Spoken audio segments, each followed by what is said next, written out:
তখন সে আমার বাপের পাঠারা মুখটা এখন পানি দিতে ভাগে। এখন বাপে বলছে কি দিলে এটার মাছটা খাতে পারবো ঠাকুর। নেবু ঠাকুরকে বললো, বলছে কাকা কি করে তৈরি করবো তরকারিটা। বলছে শোন বাপ, পাঠাটাকে মুখটাকে বেনায় মাথাটাকে বেনায় সেনায় আর রাখবে আর মশলা মশলি বাঁচে বুঝে তৈরি করবে। আর একনাটা বলছে আমনেটা খেঁচিয়ে দিবি আর একনাটা সুপারি। আচ্ছা আচ্ছা। আমনেটা সুপারি খেঁচে ঢুকান দিল মনুরে ডুবকিতে ছিল তখন বাস কম দিয়ে গেল। রাঁধুনি আর রাঁধুনি হবি। বাহ।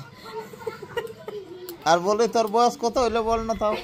আমি ভাই না জানি সেদিন তোর মোবাইল কেন কত বললো তাও কত বয়স হলো? 80 বছর। আর 20 বছর তুমি পার করা নেই তাহলে সেঞ্চুরি হয়ে যাবে তো। না না তুমি কি পেঁদা কথা বলবি বল। তো আমাকে বলে তো করবি। ও